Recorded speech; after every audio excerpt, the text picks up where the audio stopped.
From Wales, and a throwback to the days of Donal Lenihan. Wade Dooley is the sighting officer here, should he be required. We're off and underway after what was a spectacular, historic week last week in Chicago. Back to the Aviva for 3 Guinness Series November internationals. Canada tonight, the return of the All Blacks next week, and then of course the Australians in the final test. But so much on show here today and so much to learn, Donal Lenihan. Yeah, it certainly is. Last week was magnificent, but so much to play for so many players here this evening. 3 new caps, 3 other players getting their first starts. And a big night for the Canadians as well, as they start to build towards the next World Cup. It's a huge test for them, with games against Romania and Samoa to come on their November series tour. This is a tough start for them, and a measure of where they are against a Tier 1 nation. Yeah, it certainly is. I think they've lost 20 in a row against Tier 1 nations, as you mentioned, Romania and Samoa to come. But this is the one, a stadium like this, Lansdowne Road, with all the history, 45,000 people, a huge day for the Canadians. Mark Anscombe, their coach, former coach of Ulster, and Canada have started reasonably well as Tiernan O'Halloran comes up. He's taken out in the air, so a straight penalty for Ireland. O'Halloran making his 3rd international cap.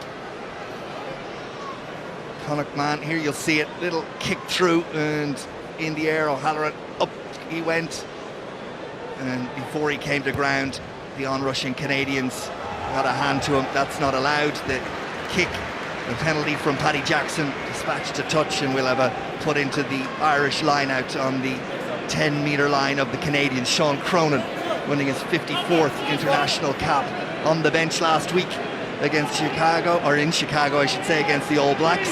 Big night for him as well. Yeah, it certainly is. What an impact player he's been, but he only starts for the 9th time in an Irish jersey.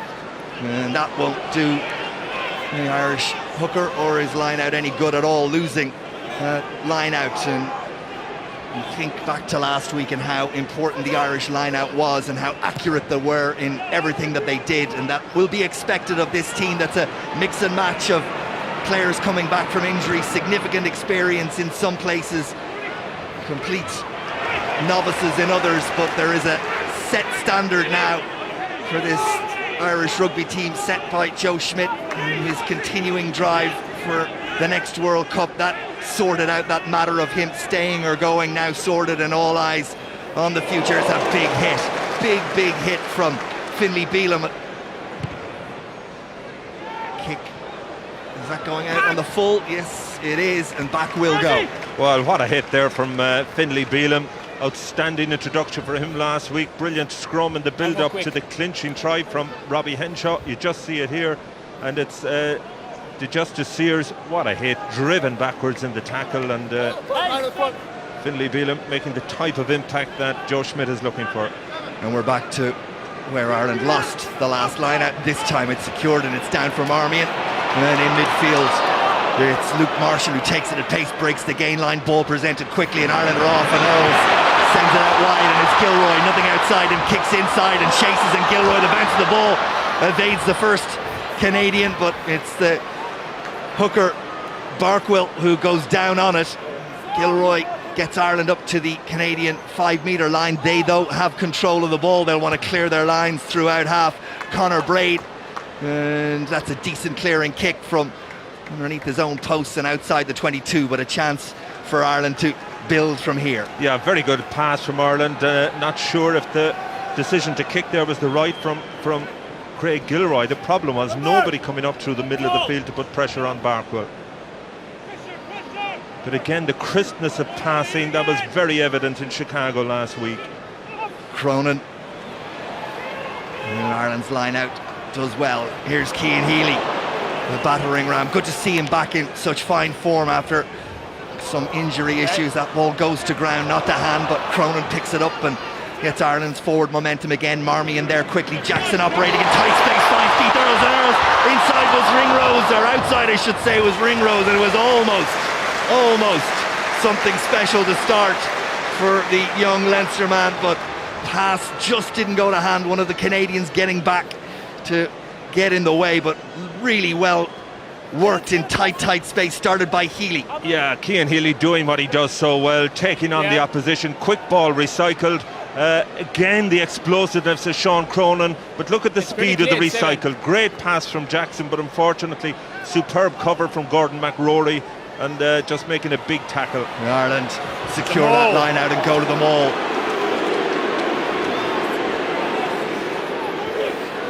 Billy Holland who secured it, and Cronin at the back, and O'Mahony pulling a big Canadian Olmsted out of the way, and around the corner goes Marmion to Earls. Canada sucked in, expecting them all to go all the way. The ball released quickly, it caught them surprise defensively, and Keith Earls is the man to profit from Marmion's pass. Well, Ireland's line-out maul again. The launch pad, Billy Holland, that's the second clean take from him, but look at the structure immediately. Low body positions, ball at the back to Sean Cronin, making that forward drive, but unexpectedly the Canadians being sucked in. Marmion sees space on the blind side, brilliant pass from him, and a repeat of the score that Simon Zebo got in Chicago last week. When they suck in the opposition off that maul, they're spaced down the blind side. Johnny Sexton gave a brilliant pass to Zebo on that occasion, a replica of that. Great try from Keith Earls, great start from Ireland.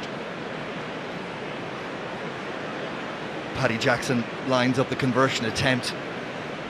Well, just a packed Aviva Stadium. We were told just before we came on air that it was a sellout, and taking a look around, you'd believe that, as Jackson strokes that beautifully.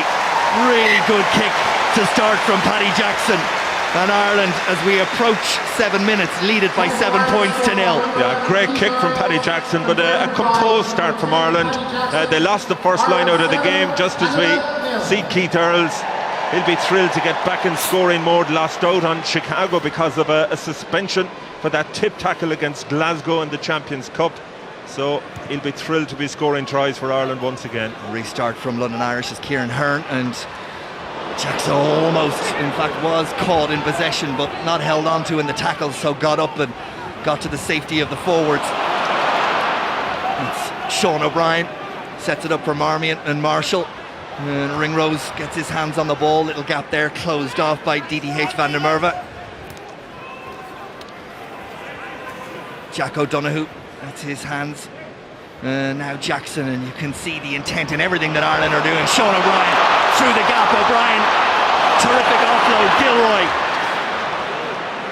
set up for Marmion again. Everything done at pace. Sean O'Brien, look how hungry he is. Delan is put to ground by a good tackle, but Ireland still come. Bealham carries, sucks in a couple of defenders. Ball presented again. Cian Healy steps back inside. Ilnicki is the man to make the tackle. Marshall, I think, slightly surprised that the ball came his way from Marmion, and kicks it away rather aimlessly. Matt Evans, though, returns possession to Ireland, and Jackson won't kick it away this time. Here's O'Halloran, men outside him. Gilroy, Cronin, so effective in the loose. Sean O'Brien dives on the ball and gets there ahead of Ilnicki to secure possession. Jackson again, Cian Healy, Ireland upping the tempo, accurate in just about all they've done, with the exception of one line out and one pass not going to hand. It's been a pretty impressive opening 9 minutes. Crossfield kick, Earls goes high. Was that knocked on? Referee eventually says yes, it wasn't a Canadian hand, it was the hand of Keith Earls. But Ireland, pace, invention, and a real attitude about going at the job at hand. Yeah, great variation to the way Ireland are playing, but the key for me, Ryle, is the speed of the recycle at the breakdown. Getting so many forwards. Sean O'Brien, look at this, superb. This is what we've missed in an Irish jersey for the last 9 months. The offload outside of the hand to Craig Gilroy, and O'Brien has already made a statement in this game. 2 or 3 big carries from him, but it's the forwards, the Bealham, Delan, Sean Cronin, they're all getting on the ball, they're all getting over the advantage line.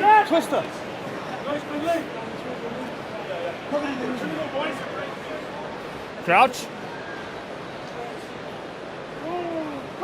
Fine. Safe. Gordon McRory, winning his 22nd cap at scrum half, feeds a very solid Canadian scrum, anchored Use it by now, nine. Carpenter, and Canada get the upper hand on Ireland there, no doubt. And after a difficult 10 minutes, something for them to build on. That was a really good effort from the Canadian 8. Yeah, and obviously Carpenter at the back of the scrum, he felt they were getting the advantage. They kept it in there. Big drive from the Canadians. You just see how low they are. A big shift right across the front row. Sean Cronin being lifted out of it, and that's a big statement. But this is an experienced Canadian front row.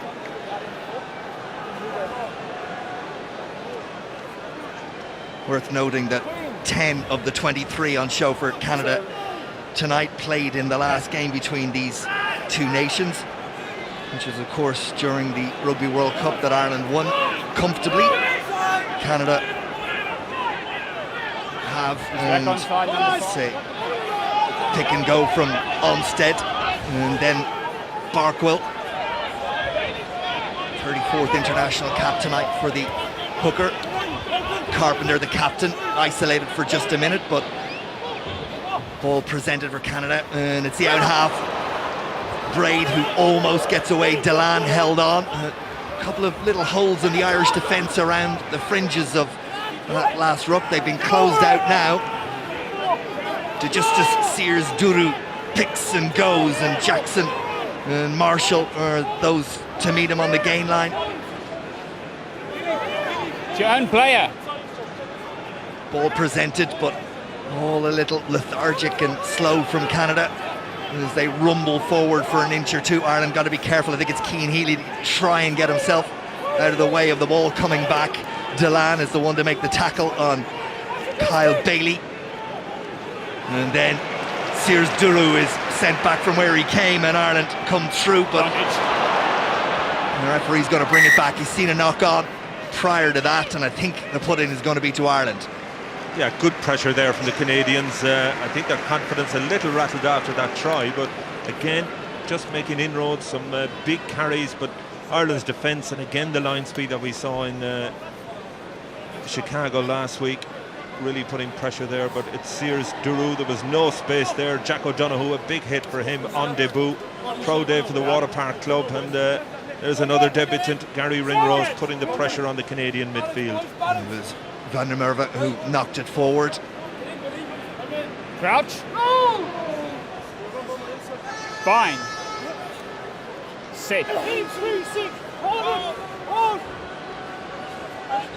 Kieran Marmion feeds the Irish scrum, and away it goes quickly. Gilroy comes in, and then the pass doesn't go to hand. It was Paddy Jackson who took a big tackle there from Kieran Hearn. He's slow to get to his feet, and Canada competed the breakdown, but it's still there for Ireland.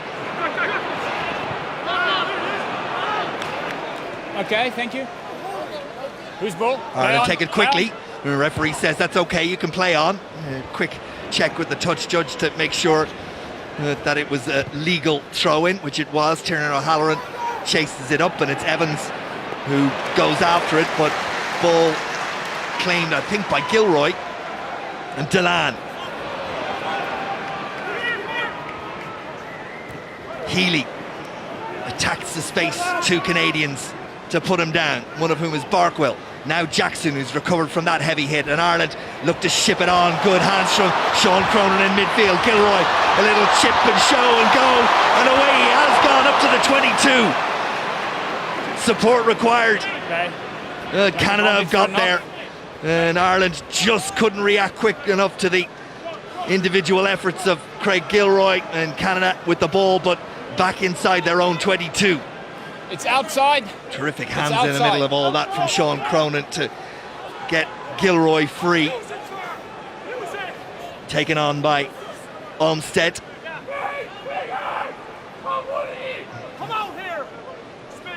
Use it, Red.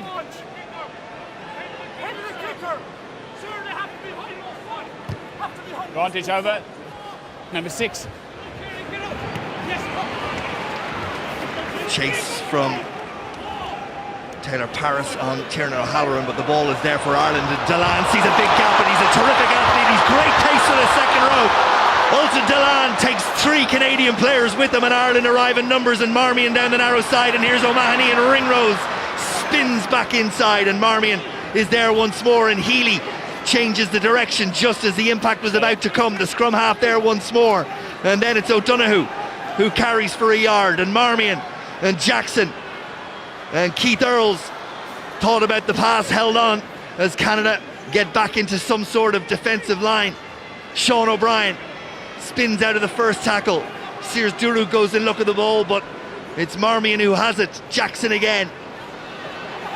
Tackles comes in from Ilnicki. Marmion, Cronin throws himself at that line. The ball presented again, Marmion, and the hand comes in and it's not forward, and the referee says we'll play at advantage and none accruing, so we'll go back for the penalty. Yeah, and I think Paddy Jackson, he knew he had the advantage, just that kick going too far. But some incredible play there from a collection of backs and forwards. Alton Delan, what a carry from him. Deceptively quick for a big man. Great handoff. We saw this on his debut when he came on against England last season. An explosive 15 minutes. And that is what he does. He sucks in opposition defenders. Sean Cronin, another player giving out an early message. 15 minutes gone. He's been superb in that opening period. And Barkwell, the one there, is it deliberate? Is it a slap down? I've seen those being pulled in by referees to have a little discussion that close to the line. Just a word on Ulster Delan. We've seen him do it for Connacht and in the cameos that he's come in for Ireland, but he is really the new prototype second row. So physical, but yet a terrific athlete. And you look at a Toje in England as well. It's just a new breed of second rows are coming along, without being disrespectful, Donal. Different type of players to the ones in 25 years ago. Well, he's an outstanding athlete. He's an incredible engine. He is unbelievable in terms of getting over the advantage line, and this is his first start. We've seen him come off the bench and made a huge impact. Tonight he gets an opportunity from the outset of the game, and he's put down an early marker again. O'Donoghue off the back of the scrum, goes back inside. O'Brien just didn't go to hand, knocked forward.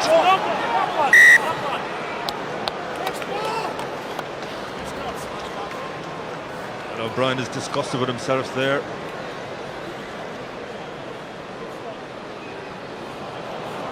Yeah, just the pass a little bit in front from Jack O'Donoghue.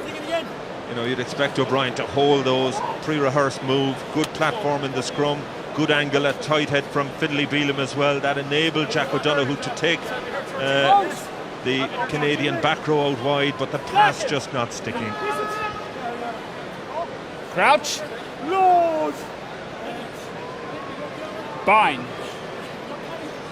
Sit. Well, if the Canadians have a positive from the first quarter of this game, it's been the scrum so far, but just as I say it, Ireland put on the pressure and Carpenter has to come away with it. But Ireland, well, will they be penalised for being offside in the first instance? The referee says no, the ball was out, so the knock forward counts and it'll be a scrum to Ireland. Yeah, and I think there is a difference between the scrum that Ireland were under pressure came when they were putting it in. That was a full Irish aid. Sean Cronin not looking to strike for the ball on the Canadian put in, and Cian Healy really getting the better of Jake Ilnicki there, getting in underneath him, forcing, and the pressure then, forcing the mistake from Van der Merwe. But Ireland now in a very good position. A huge blind side here. Keith Earls standing behind the scrum, as you can see, but there's 15 metres between Earls and the touchline, so huge opportunity here for Ireland. Sit. Marmion's feet. O'Donoghue looks to control at the back and then urges those in front of him forward for another inch or two, but Marmion, there are men over if they can get the ball away, which they can't. The referee sticks out an arm and offers advantage to Ireland. Marmion can see the ball. Cronin from a standing start. His opposite number, Barkwell, goes low. Ball presented for Marmion once again. Cian Healy. Ball set up again. Sean O'Brien, the latest to go, makes a couple of yards. 2 meters short now. Jackson picks it up off his boot laces. And there's Ringrose to score on his international debut. Fairy tale stuff. Yeah, no, the referee's called it back. He's called it back.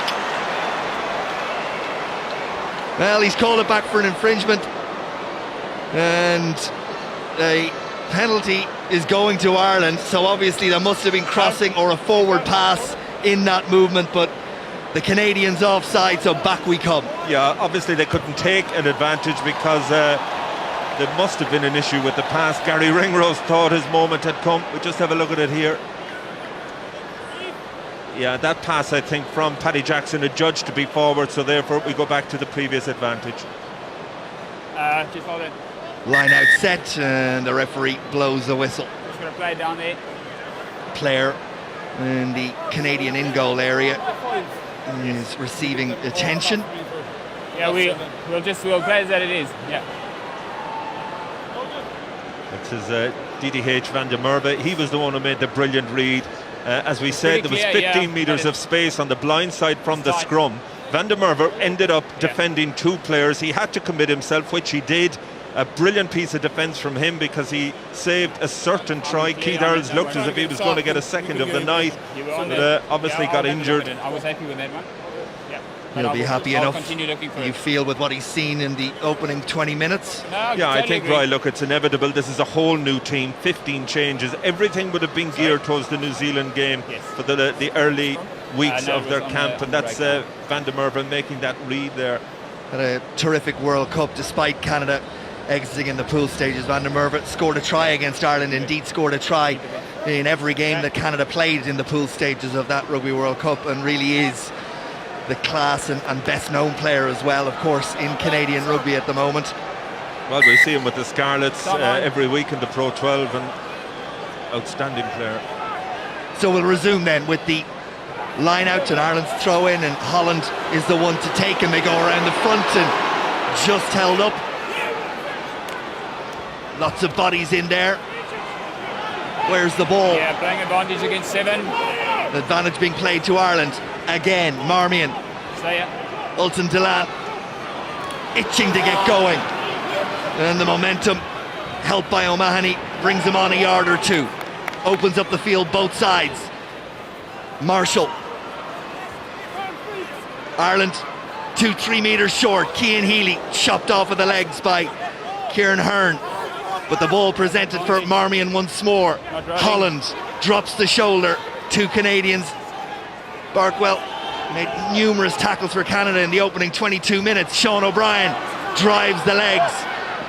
Ireland quick recycle. O'Mahony bounces off the first tackle, turns, spins, produces the ball. Marmion again. Up quickly come Canada. Cian Healy dodges the first tackle, sets Ireland up again. Marmion once more. Lots of players out wide if Ireland can spread it. Keith Earls almost cut off. Jackson, and out wide it's Marshall. That's a try. They were patient, and in the end they were accurate, and they reaped the reward. Well, patience is the word. They've battered and they've battered, but when the opportunity arose out wide, Paddy Jackson sensed it straight away. Great feat. We just see it here. Having battered that Canadian line, Keith Earls just steps the Canadian defenders. Great pass here, and Luke Marshall using all his strength and experience on the outside of McRory. Great score. Second international try for Luke Marshall. A couple of Irish players receiving a bit of attention, one of whom is Cian Healy, who you can see bottom of your screen there, slow to get back, but breaks into a jog, and he looks okay. Peter O'Mahony was a little slow coming back to the Irish half as well, but he seems fine, as Paddy Jackson lines up conversion attempt number 2.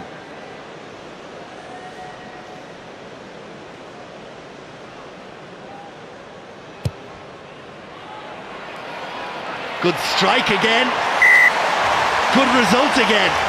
23 minutes gone. Ireland 14, Canada 0. Those terrific kicks.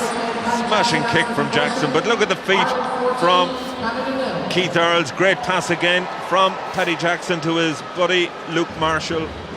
And I think it helps, right? 6 of the Ireland backline were capped on the tour to South Africa, so there is a synergy there, there is an understanding. In fact, 5 of them started in at least one of those tests, so it's taking a while, but they'll get there. Restart into the arms of Sean O'Brien. Tackle came from Taylor Paris, the winger, and then Ireland have possession and set on their way again. Oh, that's dangerous, Van der Merwe! try. Canada strike back, wrapped up in a box and gifted to DDH van der Merwe, try number 21 of his international career. Yeah, we mentioned just how sharp this guy is, and if you're going to run from deep in your 22, your passing has to be accurate. We've seen those passes out the back, and just here, Luke Marshall, really, that was a little bit expecting a huge amount. Van der Merwe had too much time, ball in the air for too long, and that's a gift. Yeah, the pass had stuck. Ireland had men out wide, but it looked on that first viewing that it was almost a no-look pass, and Van der Merwe, well, he just stood still and it fell into his arms, but it was a naive pass. It was, I think as well, it was like a 15-metre pass, so it's in the air too long. It just gave Van der Merwe that extra split second to be able to close in and pluck it out of the air. Gordon McRory will take on the conversion attempt, and that's just what Canada needed to stem the flow of the green tide coming at them.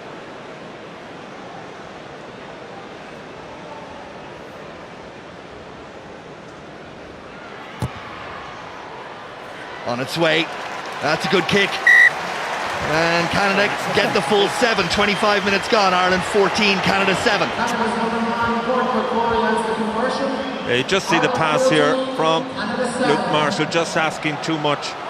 And we've seen all night that Van der Merwe, he comes up very quickly, he closes the space early. Now, he can leave himself vulnerable, but he's read everything perfectly so far. Paddy Jackson with the restart for Ireland. That's a terrific restart, right up there, and gives his team plenty of time to compete. They haven't won it, but a kick nonetheless of the highest quality from Paddy Jackson. Inside. There for McRory, and then Barkwell. Canada will be more than happy with the state of play now. That's 7-pointer. Earls waits, Van der Merwe line him up and knocks him down. And penalty, holding on the ground. No, he didn't release. I think at one stage he looked to try, but Van der Merwe has been outstanding. A great battle between himself and Earls. And he never once looked from there at the ball. It was all about the man, waiting for him, making sure he knew that feet were planted, and as soon as Keith Earls got that ball, he was straight there. There was also a brilliant box kick from McRory. Absolutely. Hang time just gave Van der Merwe all the advantages. Keith Earls, to be fair, never took his eye off the ball, fielded it well, but it was open season for Van der Merwe. Now, what can they do from here as Ray Barkwell sets up the Canadian line-out. They've claimed their own ball through Bukaboom in the second row. In fact, it's not. It's Kyle Bailey who won the line-out ball, and they try to get a maul moving of their own, but it's very scrappy. Ireland have defended it well, but never set properly by the Canadians. They've still held on to possession as Nicky goes around the corner, presents it for McRory, and now it's with Baird. Or Braid, I should say. Van der Merwe brought off his wing and sits the ball up again, and Canada have a chance if they can spin the ball wide. It's the full-back Matt Evans. Sean O'Brien told to get his hands off it. Taras, and then knocked forward, but will go back. I think it was the hands of O'Brien that gave away the penalty. Yeah, that, and I think if it was O'Brien, Luke Marshall is lucky. Yeah, hands in the ruck. Luke Marshall's tackle looked high to me as well. But Canada, despite conceding those 14 points, just showing great character, and looks as if they're going for the corner here. There they are. Braid into the corner, Canada go. Well, they did make a bit of profit from the maul earlier on. Their line-out has been good. Olmsted there plays for Newcastle in the English Premiership.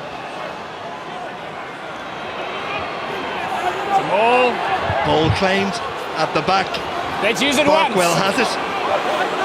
Then goes Taylor Paris, the winger, who's got Evans, the fullback, and all the backs are being called in. And shades of Warren Gatlin's Connacht as they throw men into the maul, and it reaps its reward. Canada get a second try in 5 minutes, and all of a sudden a one-way game is one kick away from being all tied up. Well, it's incredible comeback from Canada. The decision justified to go for the corner. Olmsted, clean ball in the air, and again good setup from the Canadians, good long positions, supported by a number of backs coming in. Now Taylor Paris has scored some outstanding tries for Agen in the Pro D2 league in France. I'm not too sure if he's got too many off line-out mauls, but he did it there. 9th international try for the winger in the maul. Thank you. And a chance for McRory to make it all square as we approach the half-hour mark.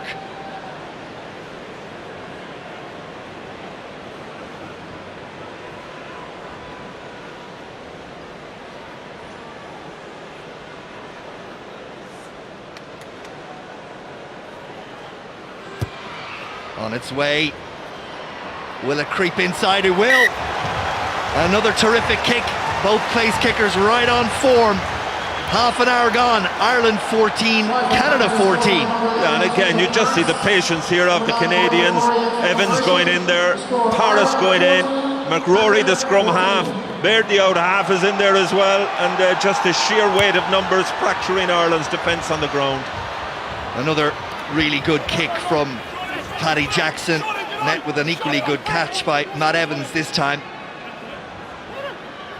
Well, for large parts of the 30 minutes, Canada have been chasing shadows, but they've had precious few opportunities, but those that have come their way, they've taken, and at 14 points apiece, they'll be more than happy. The kick blocked down by a combination of Delan and O'Donoghue. But Canada rescue the ball. McRory, slow and deliberate, delivers to his captain. Use it 9. Rory told to get on with it by Use it 9. the referee Van der Westhuizen. It's another good box kick and another one for Van der Merwe to chase, and Keith Earls this time up high off the turf to claim the ball. Van der Merwe had to wait for him to come down, was there to meet him, and it's there for Sean O'Brien, and O'Brien for Cian Healy. Marmion, O'Halloran out half, and then Ringrose that comes in. Jackson, Marshall comes back inside. Ireland will be very keen to settle it down. Holland does the wrestling to get Irish hands on the ball, and the two prop forwards combine in midfield. Healy to Beelum. Now Jackson, Tiernan O'Halloran straightens the line, look for support on either side to maybe offload, takes the tackle, ball presented, Cronin. Now quickly to meet him comes the Canadian defence. Marmion digs it out. Jackson, ball almost towards the Canadian hand again. Zoltan Delan is hit by Olmsted. Marmion, Sean O'Brien thought about the pass back inside, instead holds on, stands up the tackle and offloads to Cronin. Jackson, it's really good defence from the Canadians. Up quickly, and up quickly out wide as well to cut off Ireland going wide. Can they do it again? Ringrose tries to go around the outside. Tackle comes from Conor Traynor. Marmion on the Canadian 10-metre line. Beelum put to ground by Bukaboom. Delan tries to almost run over the top of Ray Barkwell. The hooker did well. Jackson this time varies it, sends it high. Marshall underneath, but also Evans. And fine. I've got it. Fine, referee I'm happy. There was no intent. Marshall had his back turned, in fairness. Ball is loose and through the middle. Ireland go, and a penalty is awarded. O'Mahony in the thick of things. Yeah, and a great passage of play there. Peter O'Mahony, I think you have to be careful when you're kicking the ball in the ruck now. Good contest here. Evans really good in the air. Luke Marshall, he had no choice, had his back turned. That was good refereeing from Van der Westhuizen. all But day. the problem for Ireland at the moment, Ryle, is they're recycling well, but Canada are committing nobody to the breakdown. Ireland are playing a wide game, and as a result of that, the Canadians, by committing no one, are just spreading across the field.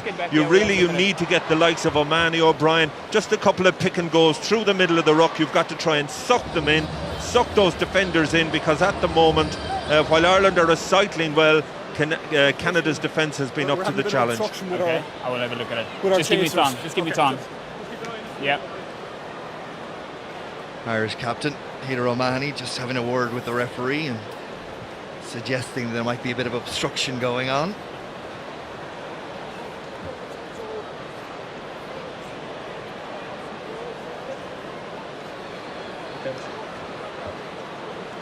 He's reviewing television match visual review of the catch of Evans and Marshall. Now the referees have been given very clear instruction on this and on anything high in terms of a tackle, in terms of player welfare is what they're about, but there also has to be some common sense shown by officials as well. I'm thinking penalty only.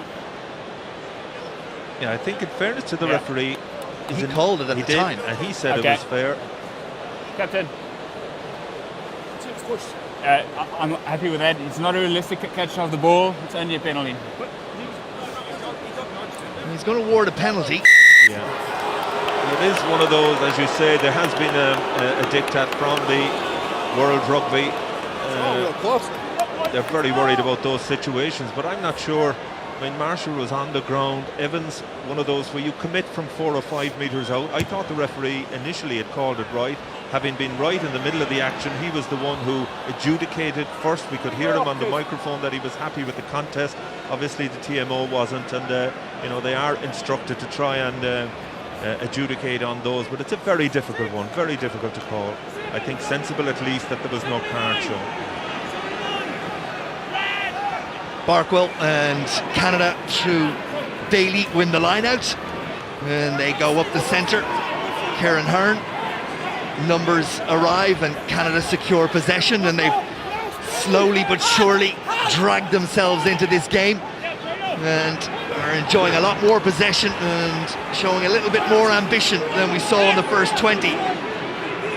There for McRory, ball presented. De Justice Sears Duru.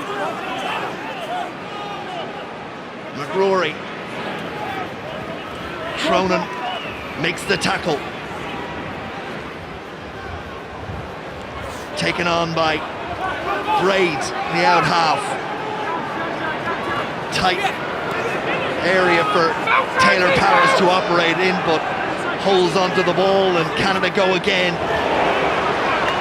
Big tackle from Finlay Bealham, not the first we've seen in this game from the Irish prop. McRory gets it away. Braid crossfield kick, who's going to win this one? Knocked forward by a Canadian hand, bit of broken play.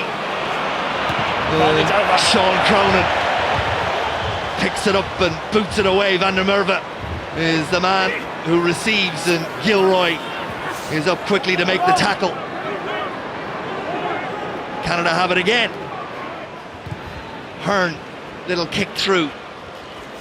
Not real purpose about that one, and plenty of time for Ireland to clear their lines. Keith Earls, the man who puts it into touch, but a bit of scrappy play there from both sides. No real structure about it, but another hit from Bealham. Yeah, Bealham, that's the second big hit he's had today, just lined up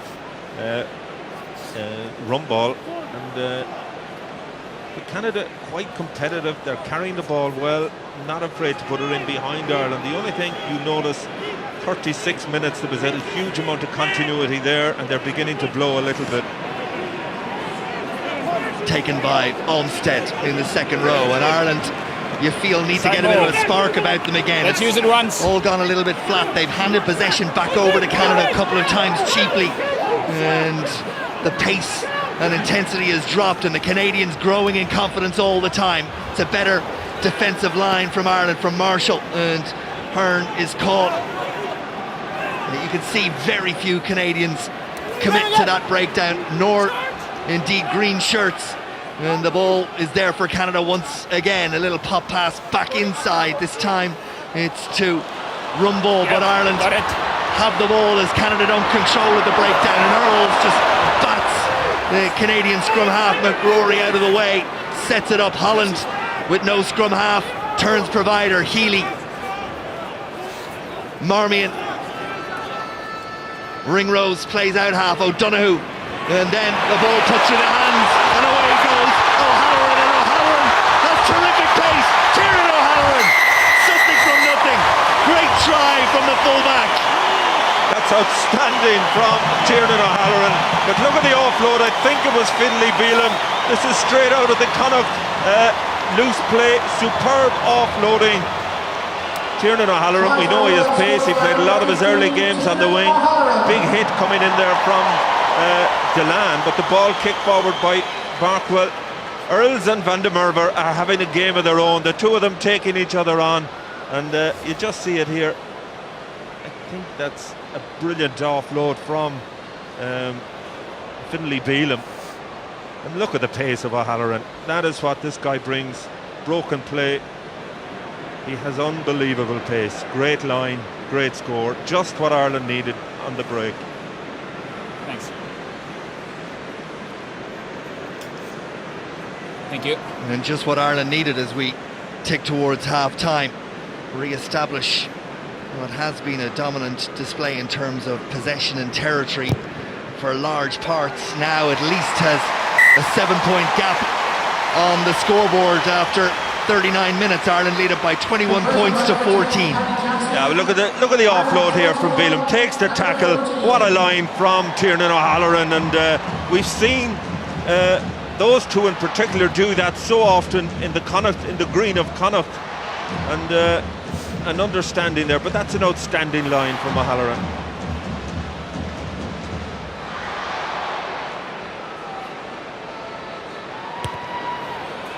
Underway again. Hearns restart. Plenty of time for Sean O'Brien to assess the situation, and he's caught on the 22.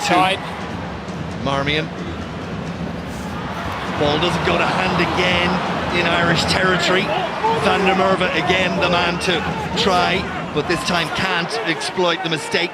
Marmion sets it up for Sean Cronin.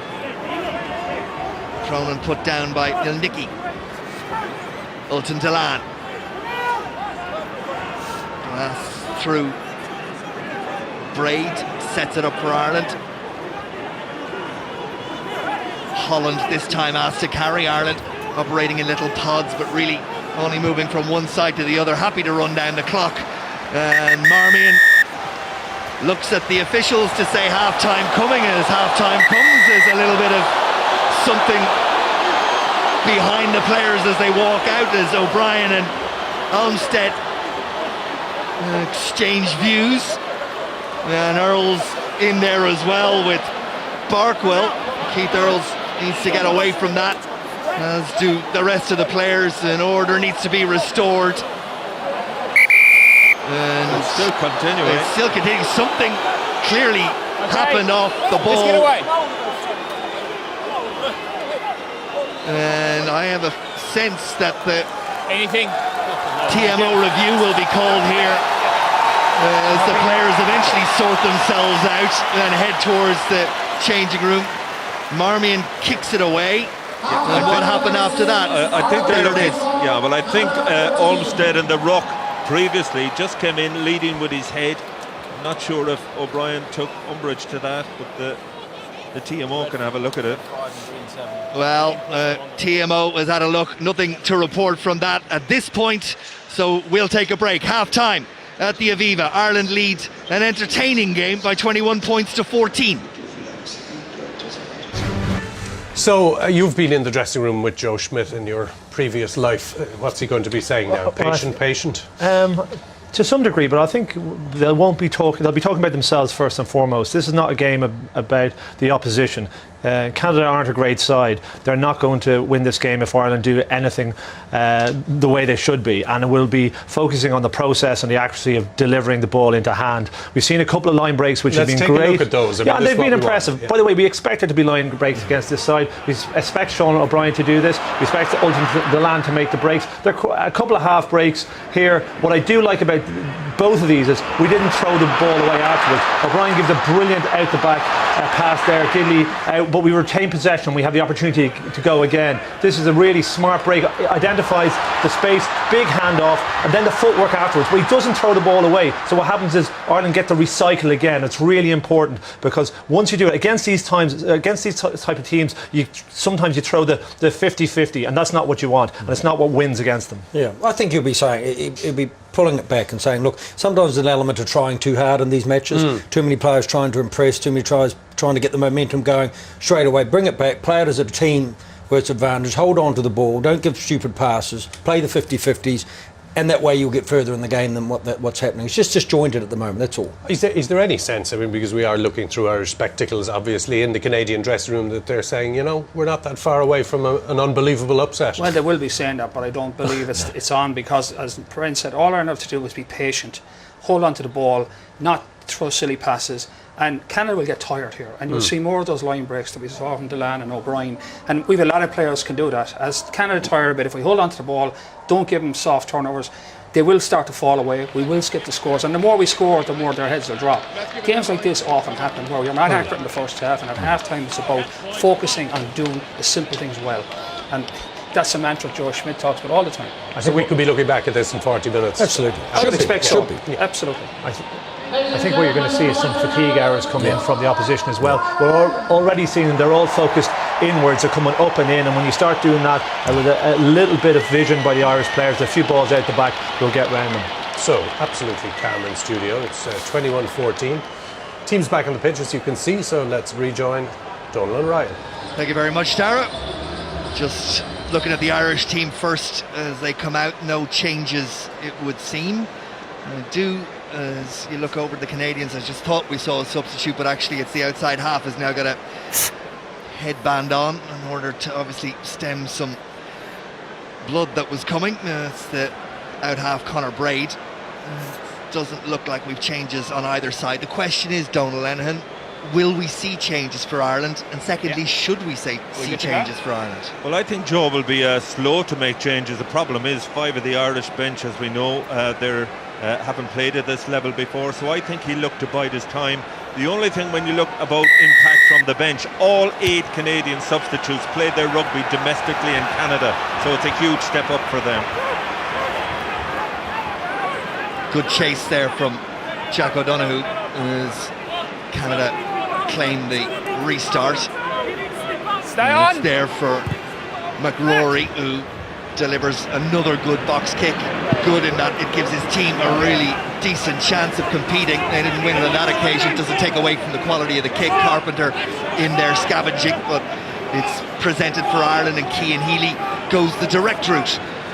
Marmion is in, and Dillane is skipped, and it's there for Paddy Jackson and Sean O'Brien in midfield. And then there's a little move from Ringrose, who sucks in a couple of defenders, and Marmion gets his hand on it again, and Marshall and Jackson on the overlap, and back in comes Gilroy from the pass from O'Halloran.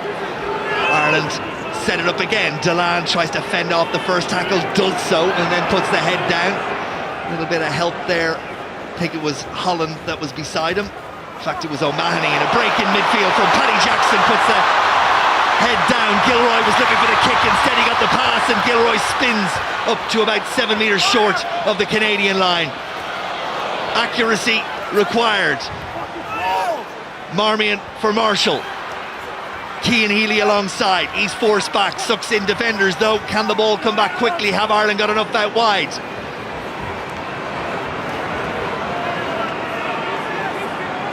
Marmion again. Narrow side used. Sean O'Brien.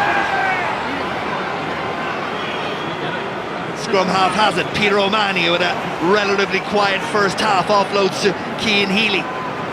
Ultan Dillane, who's been involved 3 times in this effort from Ireland. O'Halloran. Jackson Ringrose steps back in, puts the head down, makes a yard. Ireland need to do some clear out work. Ball presented again. Jackson, very tight space, not much he could do other than take the tackle and set it up for Marmion. O'Mahony hit by Ilinicki.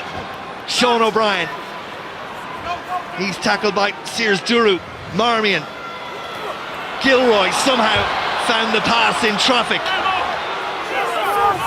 Ball slowed down, penalty Ireland. Will they take it quickly? Will they take it quickly? No, they won't. Peter O'Mahony just told Marmion just to cool it down a bit, but that's much better from Ireland. Great line break there from Paddy Jackson. Craig Gilroy now getting into positions where he can put that Canadian defence under pressure, and Ireland, I think, just again, we just see the footwork here from Paddy Jackson. Great trailing tackle, just holds it up, and Craig Gilroy does well. We've seen him use that spin on so many occasions, but I think, are Ireland going for a scrum? Looks like they are, and the Canadians take a knee. It's Yes, I saw that number 8 had no influence. Number 1 is behind the last feet. So yes, but I thought the new directive is that they have to be bound as part of the ruck. No, he doesn't. He's just got to be behind the last feet. Does he not have to have shoulder on? He has to. Doesn't. He's onside because he's behind the last feet. Yeah. Thanks, sir. Peter O'Mahony goes for a practical. Well, there you are. I mean, the laws of rugby, they change so often, these little tweaks, when the captain has to discuss with the referee. If you want to stand there, you've got to be at the hindmost foot. But he's trying. No. Yeah, the referee just clarifying it for himself. Are we good to go? What chance have we? Yeah, you were fine. You know it's complicated when the referee is double checking to be sure. Well, I think Peter just sowed the seed of doubt. Exactly, made him think for a while. Time on. You have to be behind the hindmost foot on the rope. But Ireland, having had the penalty, we've seen them score off scrums 2 weeks in a row. A big call here again. Huge blindside. Gilroy is the one out on the right hand side here. Paddy Jackson behind the scrum. The Canadians are defending 2 on the right, 5 against 6 out wide. And Marmion feeds that Irish scrum, which gets a good shove on, and advantages there for them. And they drag it forward, and the referee says we'll go again. And you can be sure they'll set that scrum again. Number 1 is collapsing it. Penalty against Sears Duru. Scrum down. The penalties against him, but Cian Healy had Jake Ilinicki under all kinds of pressure. The problem is trying to keep the drive straight. But Beelum and Healy have really worked well on the loose. Healy a huge amount of carries. But this is the bread and butter. Crouch. And after a messy first scrum, Ireland knuckled down to this part of the job, as you would expect them to. Marmion's feed, O'Donoghue at the back controls of all. The crowd shout heave, the team respond. O'Donoghue under the post goes the referee. Team try, penalty try, and it was inevitable. Sometimes the suggestion is you should wait for 2 or 3. The referee had seen enough, and straight under the sticks he went, and Ireland have another 5. Yeah, and that's a complete misnomer, as you say, 2 or 3. You can do it off the first scrum. The bottom line is the Canadian forwards, they're in reverse, they collapse the scrum.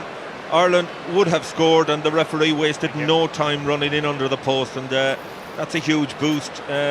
Again, I think it's a sign the Canadians, they did look to me as if they started to fatigue in the last 7 or 8 minutes of the opening half, and I think Ireland sense a weakness up front now. And Jackson with the conversion adds the extra 2, and Ireland are out to double scores again, 28 points to 14. And a change comes for the Canadians as you watch that scrum and penalty try again. Into the game comes the new cap, Admir Jovanovic. Jovanovic in and just trying to check to see who's gone. No. I think it might be Kyle Bailey, but we'll confirm that for you in a moment. Jackson with the restart. In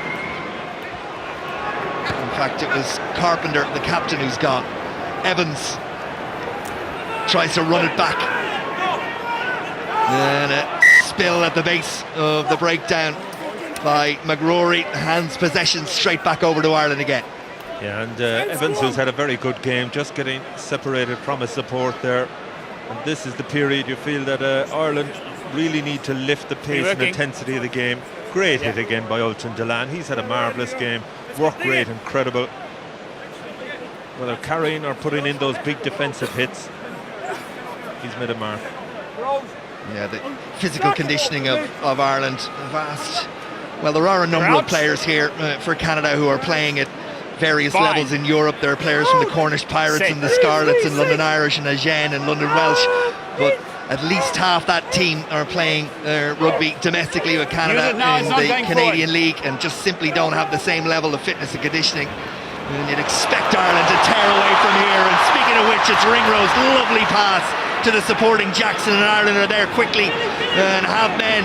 And do they have the ability to unlock Canada, who are retreating in defence? Marmion again, O'Brien, little offload and just spilled forward by O'Donoghue.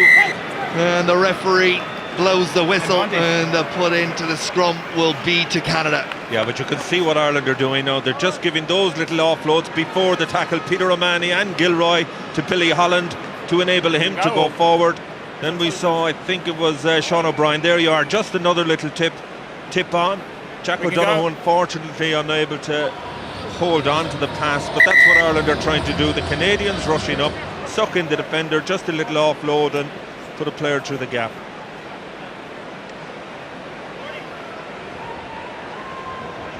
Is that Finlay Bealham? I think so, yeah. Looks like it. Just cramp, you would think, from the way the medics are attending. Yeah, but John Ryan, I think, has taken off the bib.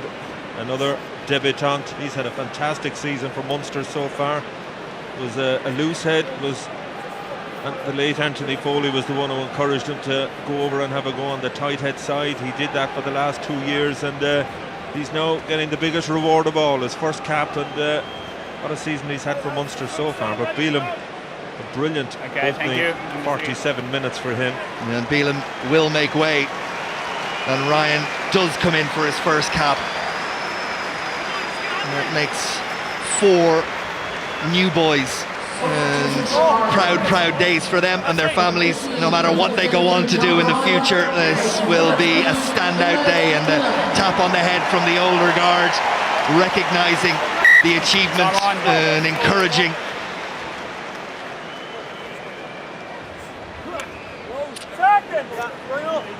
Well, when you think of where we were with prop forwards maybe 3 or 4 seasons ago, and you look what's on the pitch today, what was on the pitch last weekend, and what's on the bench again today, it's been a significant area of improvement. Ireland make it difficult for Canada, and they're going forward and they get the put in, and Olmstead isn't happy, but the referee had made the call before he saw the ball, and Ireland will get the put into the scrum. Yeah, but all that coming from the pressure Ireland exerted on the scrum. Look at John Ryan there, he's after driving Sears Duro completely out of it, and that put the Canadians on the back foot. There's the break from Ringrose, lovely angle to come back inside, and then the presence of mind to get the ball away before the tackle came. Well, he's brilliant at just sort of fading outside, taking the pass outside the defender, and you can see he's getting more and more into the game as the Canadian defenders are beginning to just pull back on the levels of intensity. You just feel there's a big moment coming from Ringrose. 91% possession in this second half for Ireland. Can they turn that dominance into more points? Marmion for Cian Healy. He's stopped dead. Rumble, one of those to make the tackle, and O'Halloran, terrific offload, and Earls just couldn't control it.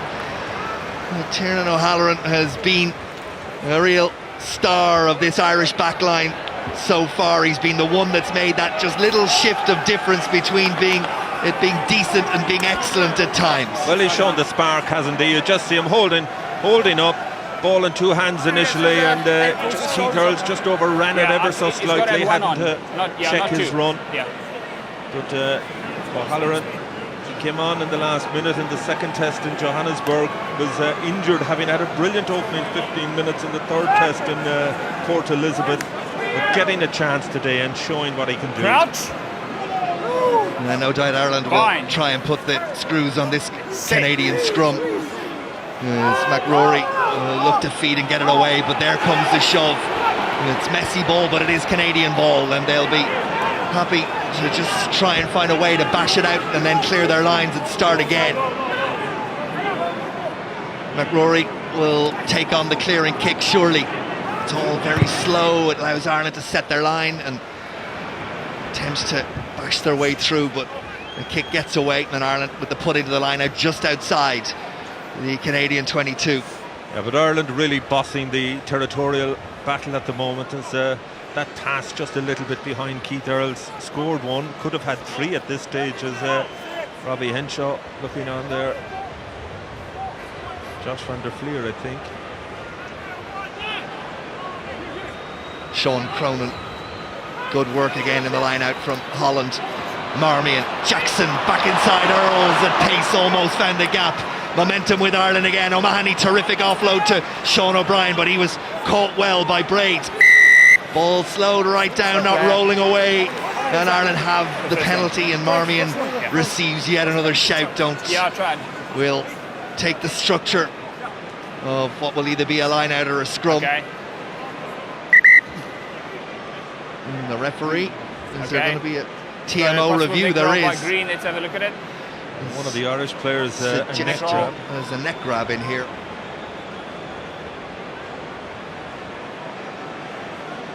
Well, as we said earlier, anything above the shoulders in any part of play is something that they are very clean, very clearly Billy Holland monitoring and it. Bailey. It's more a bind, I would say, than a. You just see him here, Holland coming into the contact area. I don't think there's anything in that, to be perfectly honest. Bailey is competing for the ball. I know they're trying to sanitize the game, but you're going to start giving Have you got a penalties number? for that.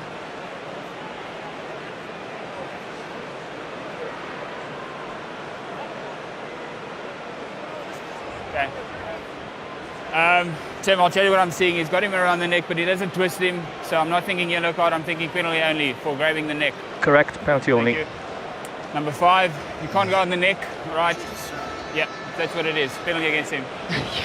Almost hear Peter O'Mahony say, for God's sake, what are we doing now? And Well, look, the only thing is, Donald, we and the people watching the game and those involved in the game are very, very conscious of the potential for injury, and you don't want to sanitize the game, but it's very hard to draw a line as to where you call that. Yeah, but I see that as the player coming in, he's binding on the opposition. As the referee said, he doesn't make any effort to grab him around the neck. No. It's a very, I think that's too sanitized for me altogether.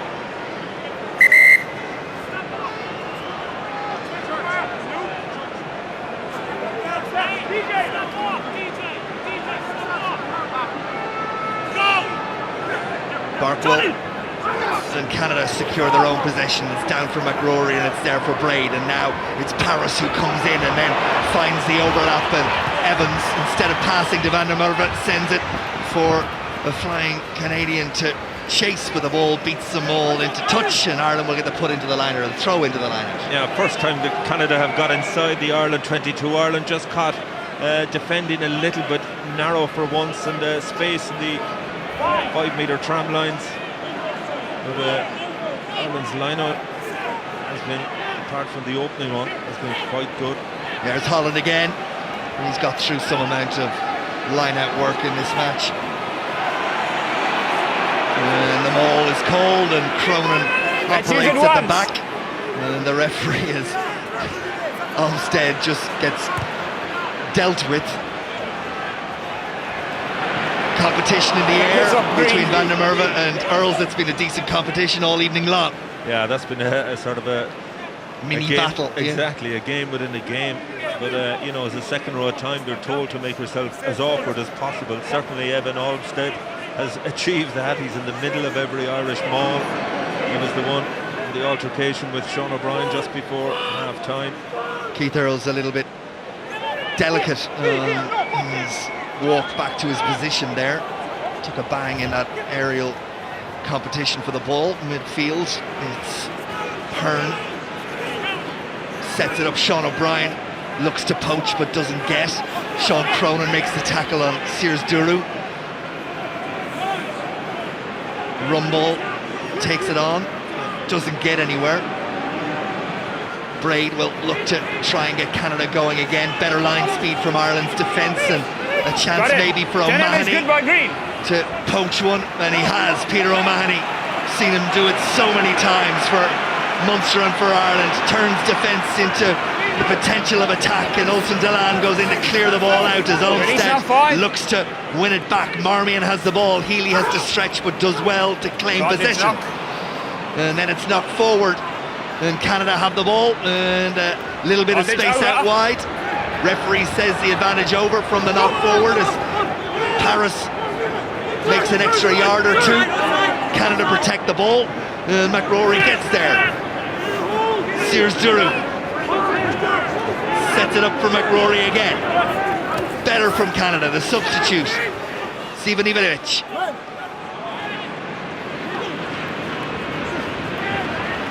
Trainer, Marshall makes the tackle. Earls got out of the way, but got out of the way and got ready to hit the next wave as Braid came round the corner. Rumble, better from Canada. Not unlike that first half effort. Of course, they got tries in that first half, but they started slowly and found their way into the game. Ireland again getting 2 tries in this second half, but this the best passage of play after 12 minutes of the second half. Canada beginning to find their rhythm again. Yeah, without a doubt, and you have to take your hat off to them, because as you say, they were on the back foot for the opening 10 minutes of this half. All the pressure was on them, but they're just refusing to lie down. Their bravery in terms of carrying the ball into contact, and on that occasion no question of going for post. The out half there, Conor Braid driving it into the corner. Terrific body position from Peter O'Mahony. Just clamped himself over the ball, tried to rip it free. Referee saw, and if he hadn't been given the ball, it would have been a straight penalty. Great effort from O'Mahony. Let's use it once. Barkwell has and will give the ball to McRory. Then up quickly come Ireland. They need to, because Canada have men out wide, and here's Evans. And Evans has Paris outside him. He may not eat him. Will Evans get there? Will his momentum get there? Did he ground the ball? Lots of questions, no clear answer. Well, I think Tiernan O'Halloran initially, I think he got right underneath him. He did brilliantly. I think Max Evans was the one who was over the line. Because you just need to see who took it on in touch and go. Okay. He has been held up. TMO review. Sam, can you just check try no try, please? Okay, check. Try no try coming up.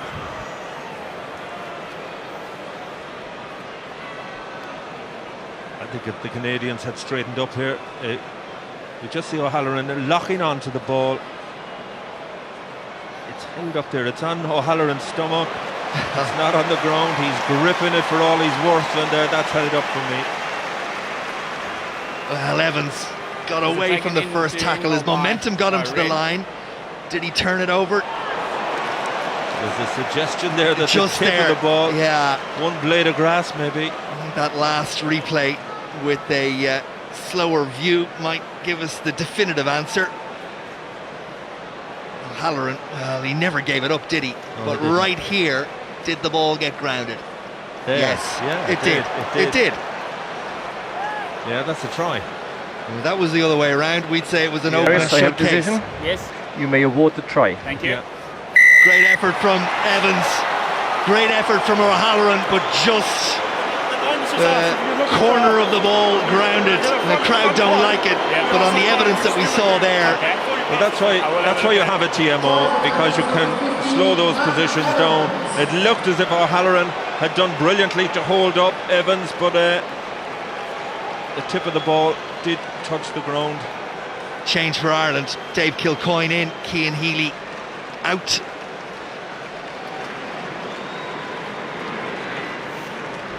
Beginning to look like his old self again is Cian Healy. Well, he's had a very good game. 16 carries in total, which is huge.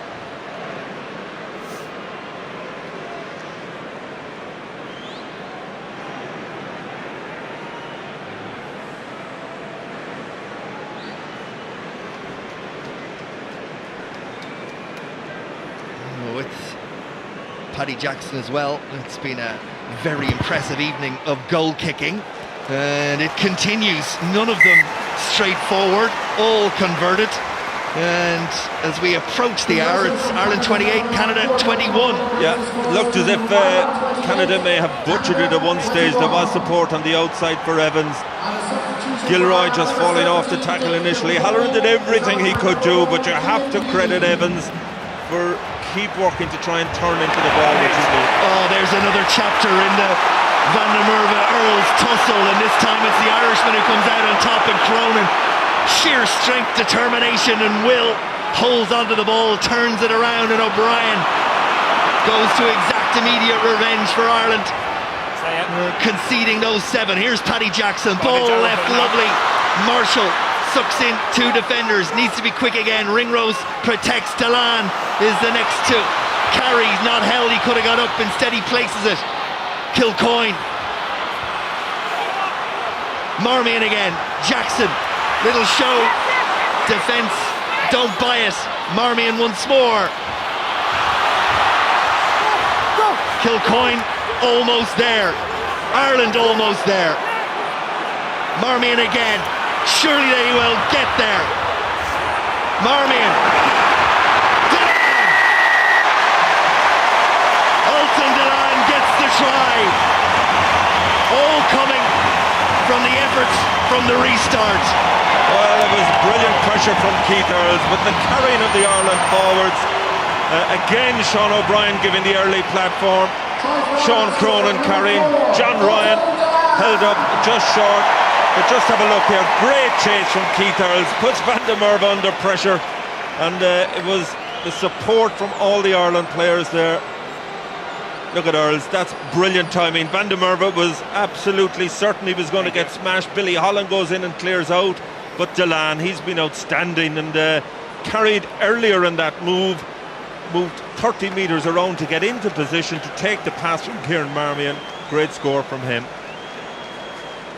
James Tracy comes in to make his international debut, and Sean Cronin makes way in an all-new front row for Ireland as Paddy Jackson looks to continue the top-class kicking form that he's shown all evening.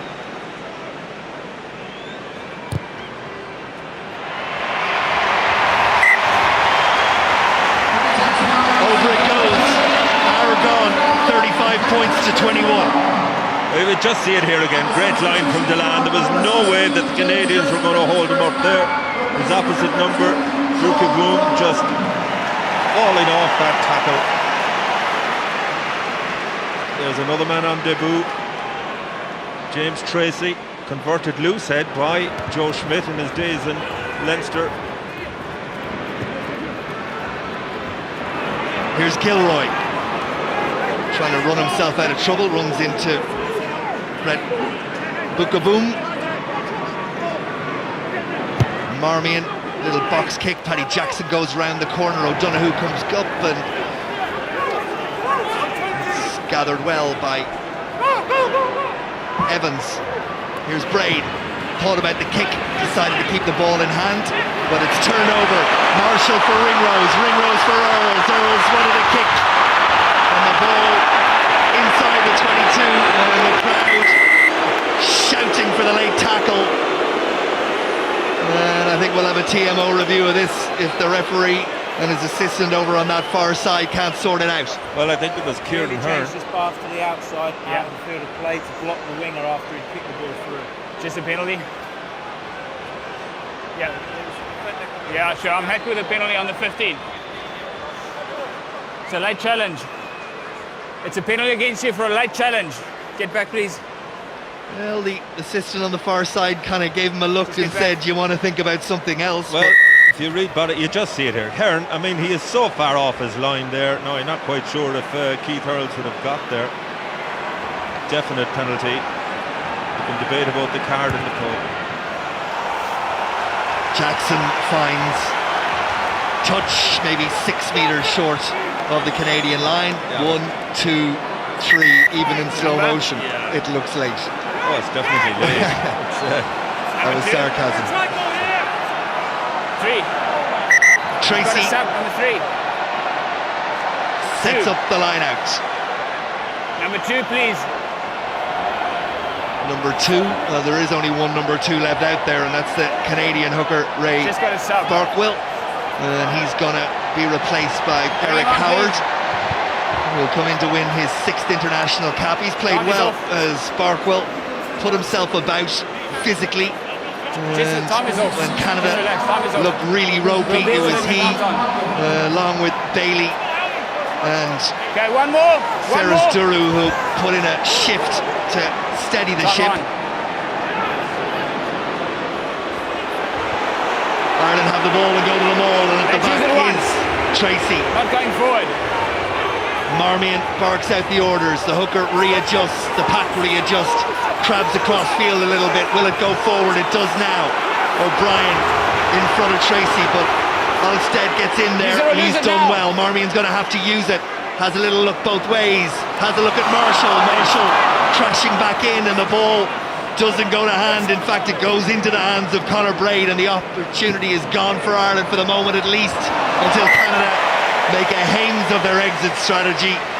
And over the head of Bailey it goes and into touch, and what should have been pressure relief is anything but we'll come back for that knock on, surely. Yeah, but that's the lack of accuracy that the lads were talking about in the studio at half time. I think Kieran Marmion just taking a second too long at the base of that ruck. The ball needed to go earlier, and Marshall just unable to hold the pass. They have come back for that scrum from the knock on from Marshall. It'll be Canadian put in. Crouch. Into the final quarter. Bind. Set.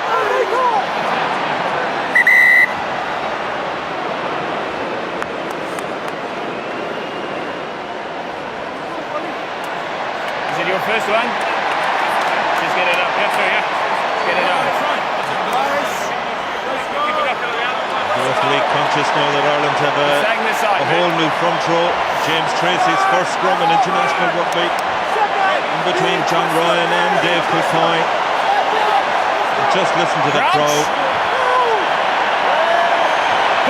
A wave goes round the stadium.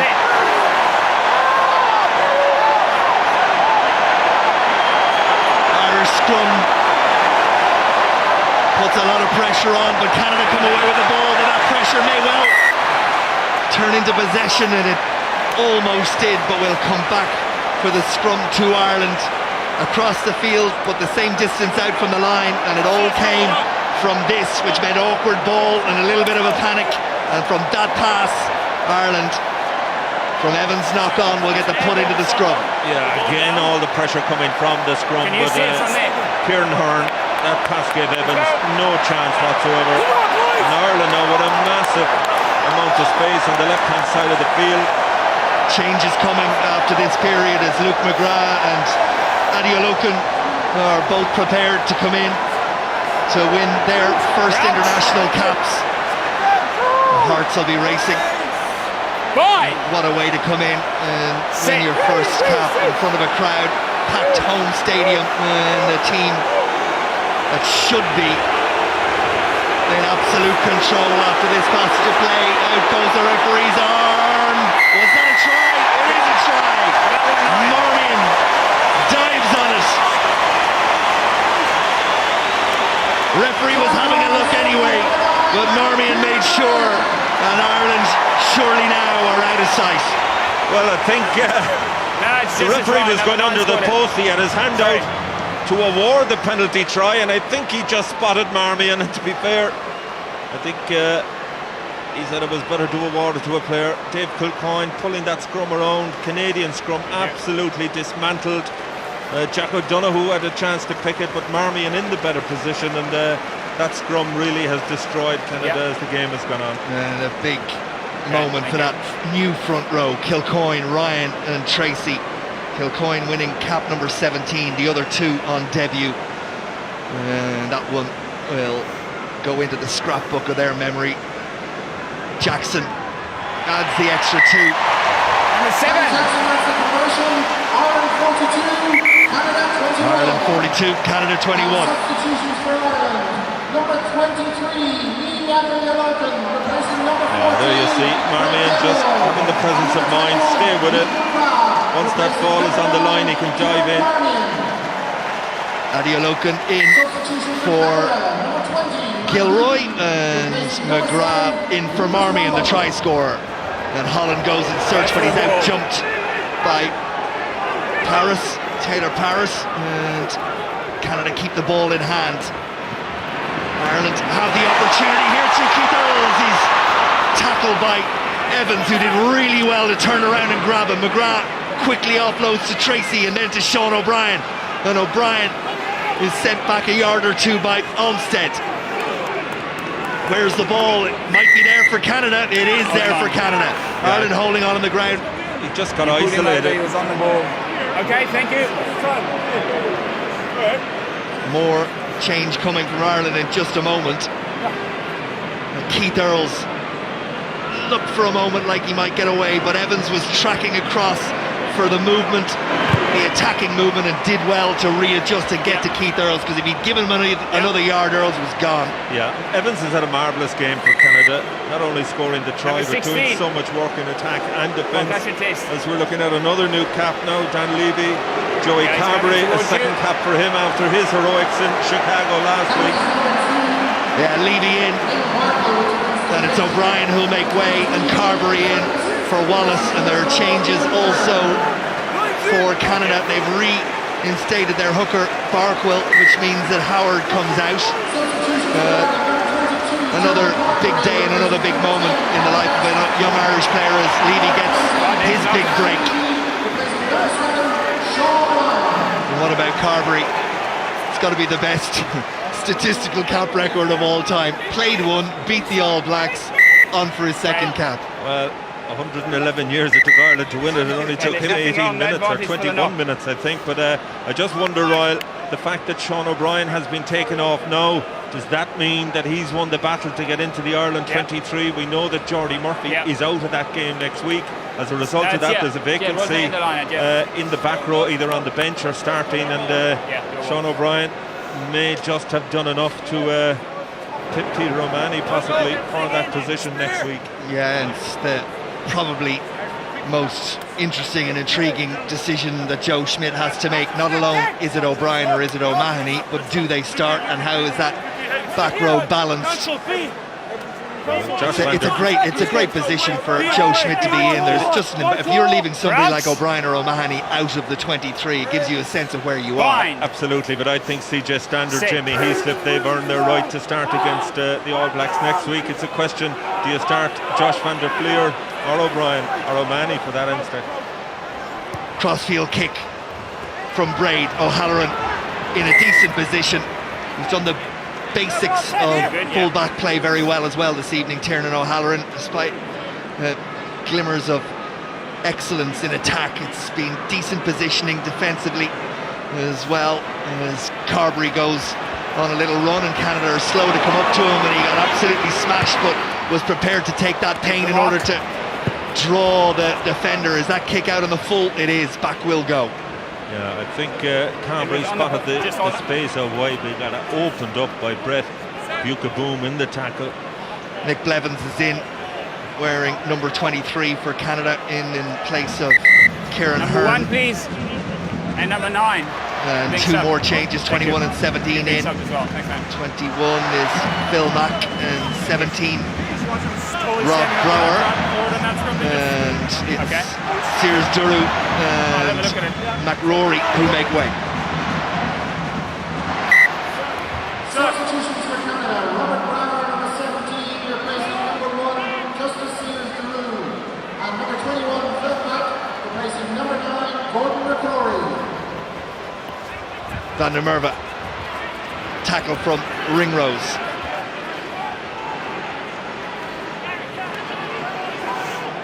Neil Nicky, and that's the new man at scrum half, Mack. Good defensive effort from Ireland again in midfield. Mack once more. Van der Merwe, Evans. Good tackle from Marshall as Evans looked to get away. Canada continue to throw themselves at just about everything. The commitment is unquestionable. And Mack will set them on their way again. Ireland up quickly through Kilcoyne to make the tackle. Also there is John Ryan. They're going to have to be quick as well. Carberry got there. Peter O'Mahony and Carberry combined to wrap up Braid. Olmsted, another who's done really well for the Canadians, made a nuisance of himself throughout the game, and his efforts have been significant. Certainly have a big physical presence, not afraid to throw himself around.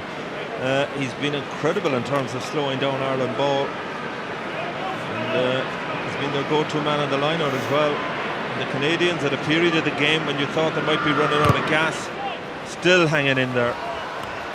3 unused substitutes on the Canadian side, just 1 on Ireland's side, Donncha Ryan.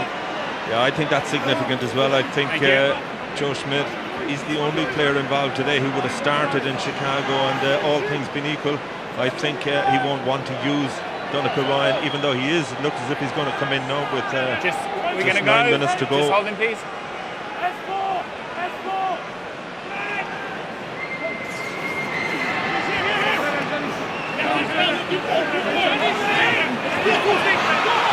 McGrath, little kick, and he shows his pace. McGrath almost away, but it's his opposite number who gets back Mack to claim possession. Ireland come pouring through, and they in turn take possession, and Delan just couldn't hold on.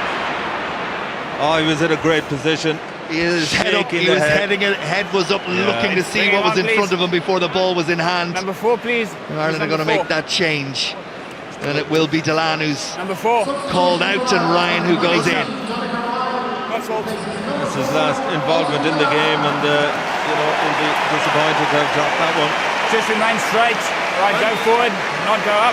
Let's see, took his eye off the ball there. If you want to go forward, don't go up. Right? Yeah. Go forward, not up. Go forward, not up. Same thing. Donncha Ryan wins cap number 42. Crouch.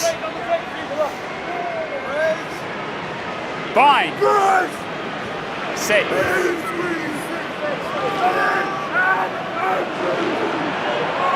Stay on 9. It's out. Good work from McGrath to disrupt at the back of that Canadian scrum, and Canada do okay and hold on to possession.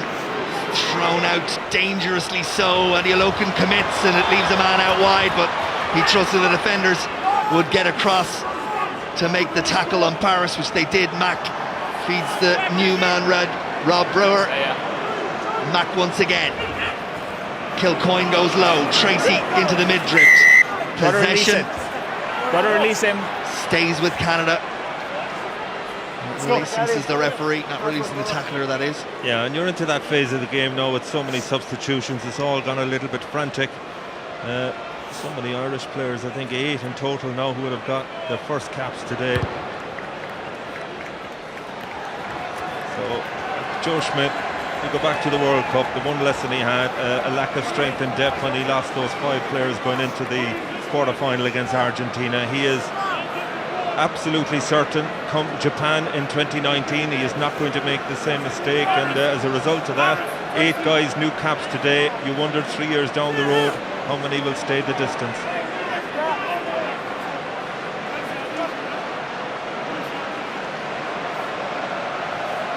Barkwell and Canada don't control their own line out, and it's Levy who secures possession for Ireland, but then it somehow comes back on the Canadian side, but Ireland will get the put into That's the a great steal there, no advantage for the knock.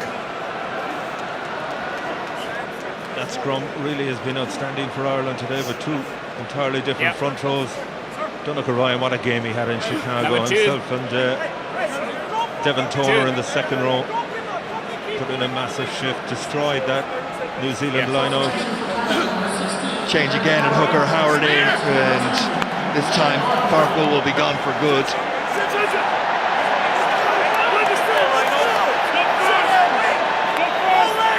Shot out. Yeah, same as this. Crouch. Bind. Sit. Feet from McGrath, just as I say, the front rows go down. Just going down. The referee offers the penalty dropping to it. Ireland.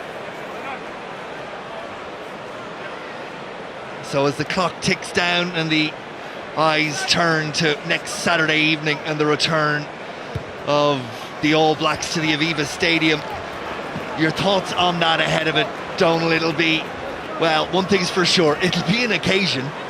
It's going to be an outstanding occasion. I mean, it's taken us 111 years to beat them the first time. Will we beat them twice in a fortnight? There's no doubt. Those New Zealanders will be wounded. But listen, Ireland played so well. I think it's going to be a cracking game, and I think we can put it up to them once again. McGrath for Marshall, and Ringrose into open country. Gary Ringrose, can he link up with someone? Earls is the man. 6 metres short. McGrath will dig it out.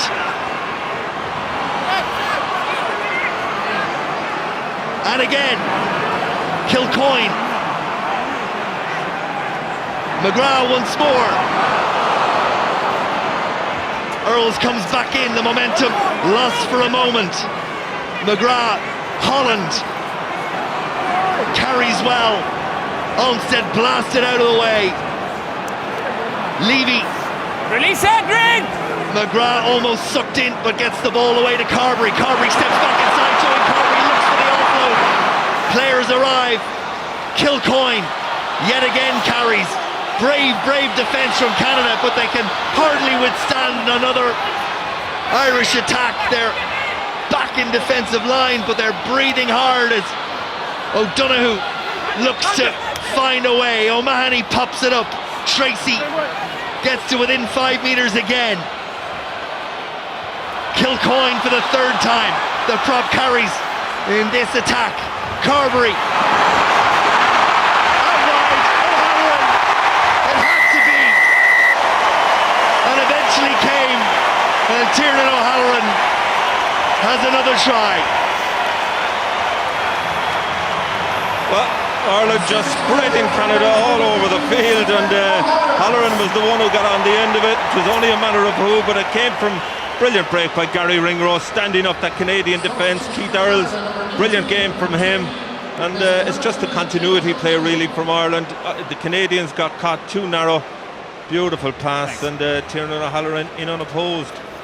As Canada make a final substitution, Tierney comes in and Ilnicki will go in the front row. Tiernan O'Halloran, as easy as he was going to get in international rugby, just dives in over the line, and Carberry lines up the conversion attempt on a pretty perfect night for kicking. The kicking has been perfect. Can Carberry continue that? Yes, no. For a moment I thought it was there, and Ireland's into the last minute and a half, leading by 47 points to 21. As we watch the try again, let's talk about the man of the match, Donal, and the contenders first. Yeah, I think certainly Matt Evans from Canada along with Van der Merwe have been outstanding, but really a lot of the good work done up front by Ireland. Cian Healy had a marvellous opening half, as had Sean O'Brien. Behind the scrum, Keith Earls and Tiernan O'Halloran with 2 tries, superb. But for me, it's the work rate of Ultan Dillane in the second row. 12 carries, 9 tackles, a try. Ultan Dillane is my RTE Guinness Series man of the match. As Holland feeds McGrath, Ultan Dillane takes the man of the match honours, and McGrath goes to ground. And Ireland sort themselves out, and Donnacha Ryan is the organiser-in-chief, and John Ryan goes around the corner, and Ireland will see out the final 30 seconds. Carberry for Donnacha Ryan. Crowd greets the announcing of Dillane with him. There he is. Big smile. He's entitled to smile. Absolutely. It's his first start for Ireland. And, you know, we saw that promise with Connacht last year. Never forget his first cap against England, 15 minutes. It was one of the most incredible cameos I've seen at this level, and he's been building from there ever since. Crowd met that announcement with approval as they begin to file out on what has been a decent night for Ireland. Nothing more. Accuracy at times poor, but some new players blooded as Adeoloken proves that point with a run of his own. I've seen precious little of the ball since he came in. Here's Carberry. Peter O'Mahony, Carberry on the loop. That's better in terms of accuracy. Here's Marshall. Under difficult circumstances, Ireland deliver the ball out wide to Kilcoyne. They want to finish with a flourish and get that scoreboard up over 50 points. O'Mahony. Last game won by 50 points to 7. In Limerick in 2008 it was 55 points to 0. Another try will make it 3 in a row over 50. Can they do it? Canada holding out for the moment at least. McGrath for Tracy. McGrath once again. Holland does the clear out work. Adeoloken as well. O'Mahony hit low by Tierney. McGrath again. Here's Carberry. Marshall again. Kilcoyne. David Kilcoyne. 4 metres short. Tracy. Advantage of side. Will he get there? Looks like he has. Crowd suggests he has. Referee agrees. James Tracy over. What a day for Tracy. And I think can buy a beer for his front row colleague Dave Kilcoyne, who's made some incredible carries since he's come in. But Tracy, really impressed with him, and every time I've seen him play for Leinster, great lines, and Kilcoyne just tackled at the last moment, makes the ball available. Luke McGrath getting the ball away, and Tracy just seizing the moment. Just a little movement there. I think he was helped over the line. Sure, he's thanks. short initially, but he's on the line there, I think, and that's good enough for the referee to award it. One of the Canadian players you can see receiving attention right on the goal line as Carberry lines up this conversion attempt. Difficult to see which one of the Canadian players it is with so many attending around him. Now this will be the final act.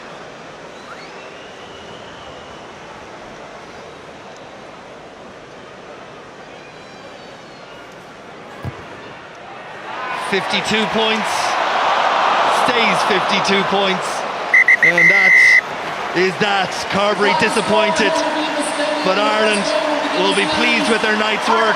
The Canadians tested them at times. Not everything was as Schmidt and Ireland would have wanted it to be, but in the end it's a comprehensive victory, and they've won it by 52 points to 21. Yeah, I think it is. I think you have to take your hat off to the Canadians because they made a test match of it. They asked serious questions of Ireland, and it took Ireland a long time to break them down. Scrum at the end, I think, was a key factor in that it broke those Canadian hearts, and then we just saw the pace and the skill out wide. A lot of inaccuracy within the Irish performance, but that said, this team, so many new caps, 8 new players introduced to international rugby. I think that's a huge plus. I don't think we'll see too many of them involved from the start next week, but it's all about building depth. This is the starting point for many of these Ireland players, and overall I think Joe Schmidt has a lot to be happy about. Yes, and all thoughts now turn all black, and when you look to next week, where are the areas that New Zealand are going to look and say that's where we need to improve in order to stop giving Ireland that advantage? Well, they're going to start at the set piece. Their line-out was all over the place in Chicago, but I saw Brodie Retallick came on as a sub against Italy today. You can be absolutely sure he'll start. Sam Whitelock is also in their squad. I don't think you'd see Jerome Kino in the second row for starts anyway. I think they also need to look at their defence of the Irish maul, because we saw again tonight that maul has been the platform for a lot of good things from Ireland. All 5 Ireland tries in Chicago had their base in the set piece, be it scrum, line-out or line-out maul. So I think that's where the New Zealanders will focus on during the week. Well, we lick our lips in anticipation of that as Ireland celebrate a victory and the Canadians make their way. Full-time score here, Ireland 52, Canada 21. And Claire is pitchside with the man of the match, Ultan Dillane. Claire. Ultan, congratulations on your man of the match performance. Gemma Bell from Guinness is here with your award. Great performance and a try as well. Yeah, I think it was definitely a good result in the end, but we wanted to build from last week, and I think we definitely made it a bit tough on ourselves in the first half, but got there in the second half, so yeah. I suppose Canada did prove to be very stubborn opposition, perhaps more so than you thought? No, yeah, definitely. You have to have a respect for the teams, and Canada definitely had us going in the first half, but thankfully we got there in the end. Connacht teammates also impressing you boys, did well tonight? Oh, not just them. I think there was 8 new caps today, and I think every single one of them did well. Dan Levy, Niad Loken, James Tracy, to name a few, and yeah, fair play to the boys. It's an exciting time to be involved around this team. Unbelievable, and but we're trying to build every week, and a huge game next week and the week after. So back to the drawing board for next week. Yes, next week is eagerly anticipated. That's a team you'd love to be involved in. Yeah, hopefully, and I think there's a lot of boys rested and they're gearing nicely towards that game. So yeah, we'll hit the ground running again on Monday. Will you put your hand up tonight? Maybe, but still a lot of work to do. Congratulations, Ultan. Thanks very much.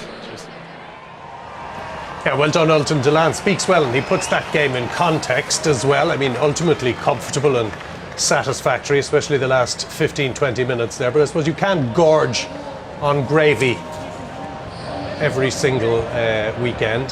Hopefully better to come. Now let's hear from, who is it, Matt Evans, I think is with Clare, the Canadian try scorer. No, he's scooted off. All right, well, we'll take it to break. We still have plenty more chat, analysis and reaction to come in a moment. Ireland break 50 against Canada for the 3rd time in a row.